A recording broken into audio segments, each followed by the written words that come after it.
Hi, tonight we're going to look at the questions that we looked at in school today. To me, these were a little bit more difficult, but let's push through them and hopefully we'll do better on the EOCT on the 22nd. The first question wants to know, what is the definition of a rational number or an irrational number? So remember, that's anything that's not rational.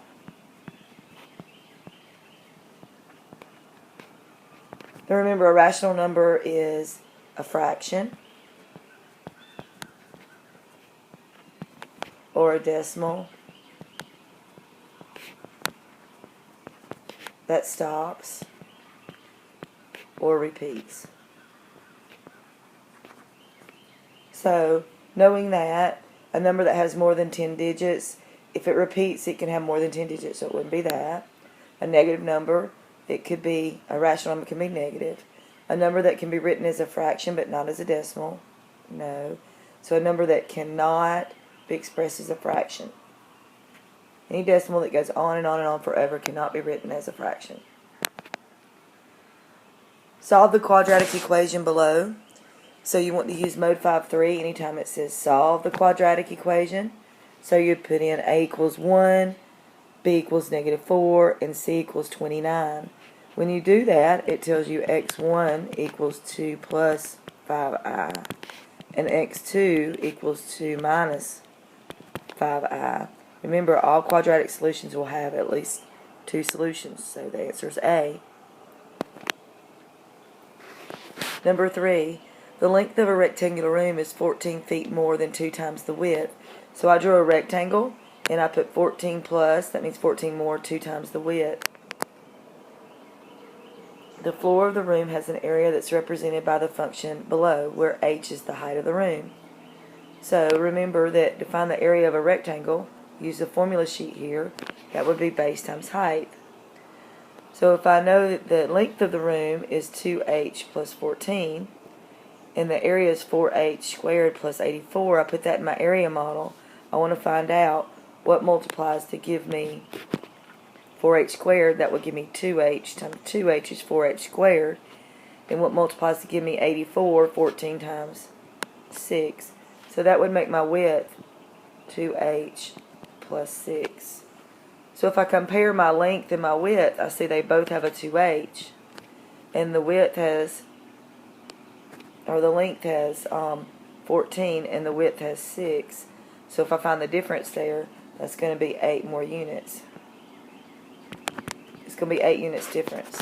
So I know the answer would not be A, 6 feet, or B, 6 feet. So I have to ask myself, is the width 6 feet longer than the height, or is the width 6 feet shorter than the length? And we want to compare the length and the width, so it would be D.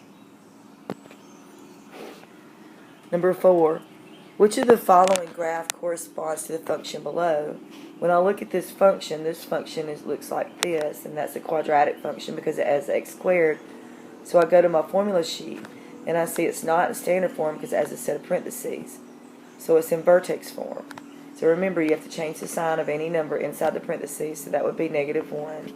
And keep the sign of the second one, so that would be +1. So I want to look for a graph that has -1, +1. Now remember, that tells me to go left and up. So that would have to be answer choice D. Number 5. In the triangles below, triangle X is congruent to triangle Y. And E and F both equal 5. So I put 5 on both of my E and F sides. And it says H and J both equal 6.25. So I put 6.25 on both sides. It says, if G equals 7, what is the measure of F? So what I did was I set up my proportion, 5 over 7, that's the green triangle, equals 6.25 over X, that's the orange triangle, and I want to cross multiply. So that's going to give me 5X. I need to multiply 7 times 6.25, and that's going to give me 43.75. And then I need to divide both sides by 5 to eliminate the 5. And that gives me 8.75. So my answer is C. Number 6, which statement illustrates the commutative property of addition? So commutative property changes the order. Whenever the order is changed, then you can say it's commutative property. So if I look at choice A, I have 7i first plus 4 second. And on the other side, I have 4 first plus 7i. So on that one, the order is changed in the numbers. So that would be the commutative property. Number 7, the inventory, the number of items in a supply list items ordered but not yet shipped of a popular product in the month of December, which is represented by the function below, where the function is the number of days into the last month. And then they give us our function. So if I want to, during which interval will the product be on back order, negative inventory.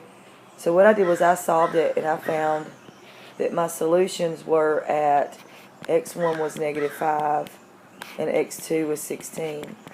So I know I'm going to have x-intercepts like that. Since my x term is positive, it's going to look like this.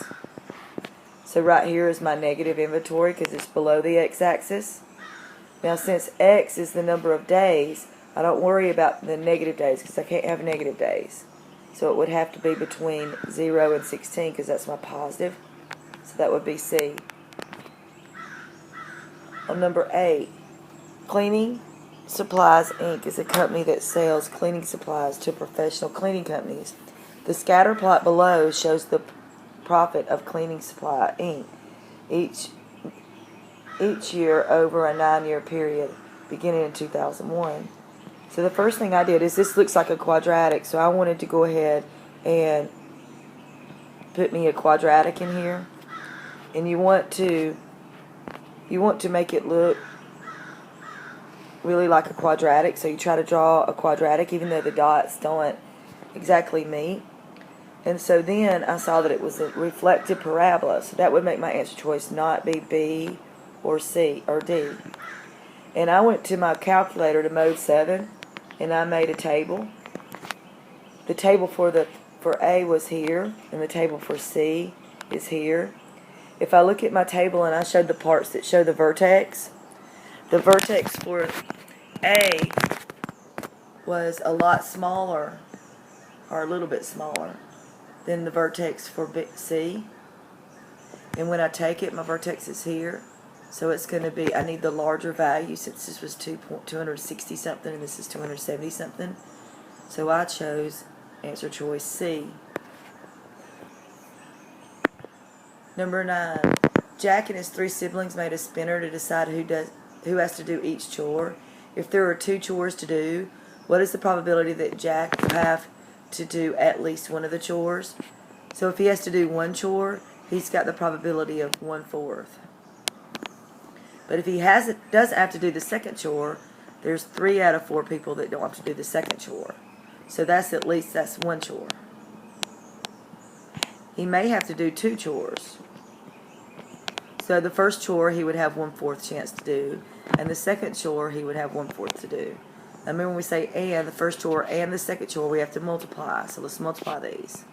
So that's going to give me 3 over 16. And to do 2 chores would be 1 out of 16. So if I add those together, I get 4 out of 16, which reduces to be 1/4. And the last one, given the equation below, solve for B. So in order to solve for B, I need to get the B by itself. In order to get it by itself, I need to get rid of this square root sign. So I need to square both sides.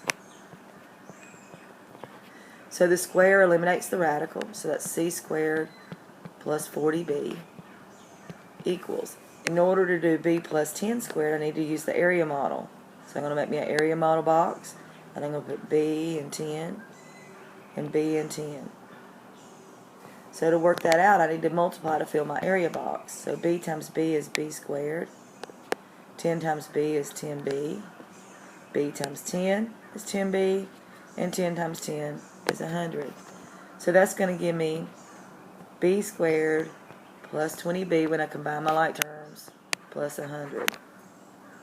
And what I want to do is I want to get all my B's together. So that's going to give me C squared, I'm going to need to eliminate the 40b. So I'm going to put it over here. Equals, let's see, b squared minus 20b when I combine my like terms, plus 100. So when I solve that, I'm going to take this c squared equals, this is going to give me b minus 10 squared. And I have to take the square root of both sides. So it's going to give me c equals b minus 10. So if I want to solve for b, I've got to add 10, so eliminate it. So c plus 10 equals b. So my answer would be D. That was a pretty tough one. Don't worry about that one if you can't get it. We're going to look more at some more tomorrow.